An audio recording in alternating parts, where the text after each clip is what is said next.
शक्ति पर छाया करती थी कभी हमारी भुजा विशाल। बार बार झुकते थे पद पर ग्रीक यवन के उन्नत भार। उस अतीत गौरव की गाथा छिपी उन्हीं उपकूलों में। कीर्ति सुरभिवा गमक रही अब भी तेरे वन फूलों में। जय भारत जय भारती, जय भारत जय भारती, जय भारत जय भारती, जय भारत जय भारती। चंद्रगुप्त और सेल्यूकस के इस महायुद्ध में चंद्रगुप्त की विजय होती है। यूनान अर्थात ग्रीस से आकर यहाँ भारत पर अधिकार जमाने की योजना बनाने वालों को मुंह की खानी पड़ती है। सेल्यूकस ने सोचा था कि आसानी से भारत पर अपना कब्जा जमा लेगा, मगर उसे पता नहीं था कि इस समय भारत की धरा पर एक महान कूटनीतिज्ञ चाणक्य और एक महान योद्धा चंद्रगुप्त का शासन है। आज सेल्यूकस चंद्रगुप्त से पराजित होकर मगध के दरबार में प्रस्तुत किया जा रहा है। तो आगे देखते हैं कि आज मगध की राजसभा में चंद्रगुप्त के बंदी सेल्यूकस के मध्य क्या वार्ता चल रही है। महाराज चंद्रगुप्त की जय! महाराज चंद्रगुप्त की जय! महाराज चंद्रगुप्त की जय! यूनान के बंदी राजा सेल्यूकस को सभा में प्रस्तुत किया जाए।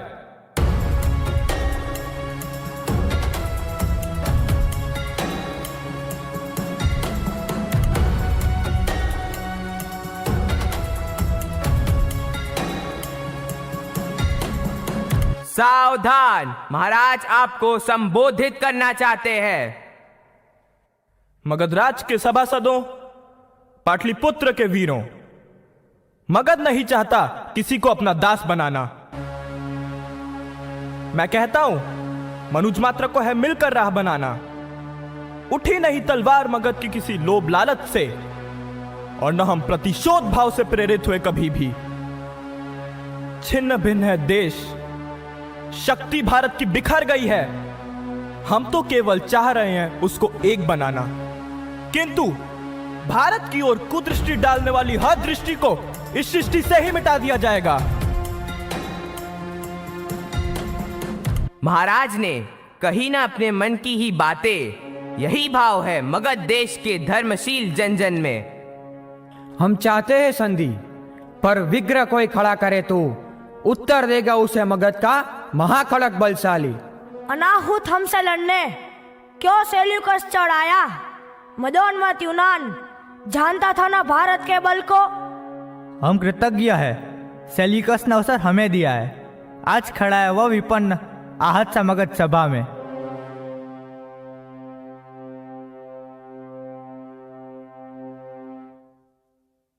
महाराज की जय हो।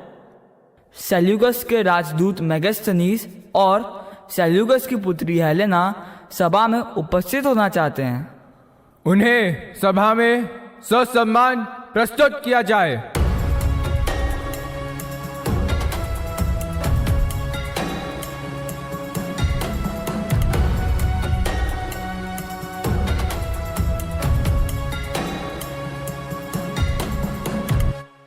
हमारा शत्रु आज बंदी बना हमारे सामने खड़ा है।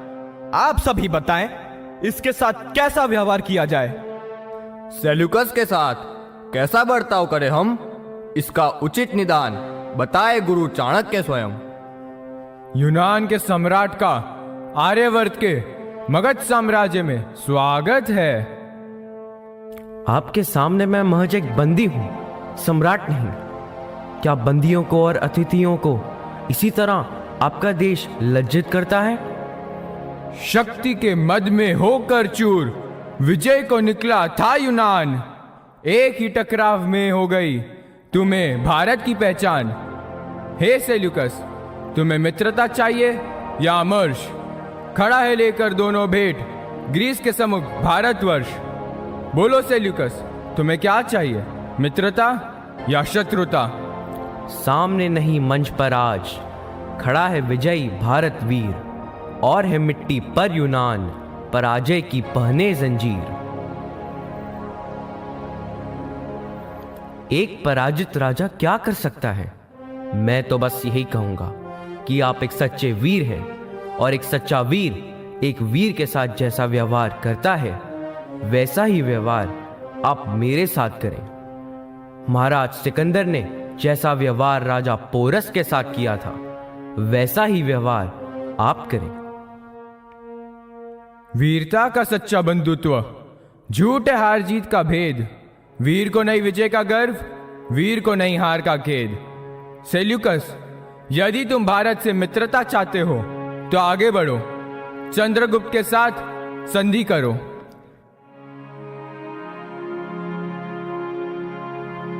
जय हो मगध नरेश, न था मुझको इसका अनुमान, आज पराजित है सचमुच ही भारत में यूनान। जय हो, दिन दिन बढ़े मगध का बल वैभव उत्कर्ष, हुआ आज से सेल्यूकस का भी गुरु भारतवर्ष। संधि नहीं संबंध जोड़कर मुझको करे सनाथ, अर्पित है पुत्री मेरी पकड़े इसका हाथ। ग्रीस देश की इस मणि को उरपुर में रखे सहेज, सीमा पार के 4 प्रांत देता हूं इसे दहेज।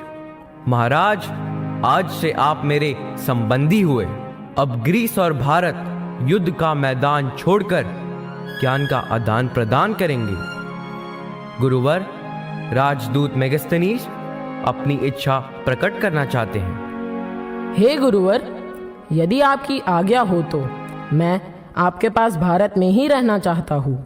मैं भारत के वैभवशाली इतिहास और अध्यात्म का अध्ययन करना चाहता हूँ। अब मुझे प्रस्थान करने की आज्ञा दें, मैं अपने देश ग्रीस में वापस जाना चाहता हूँ। तुम्हारा मार्ग प्रशस्त हो,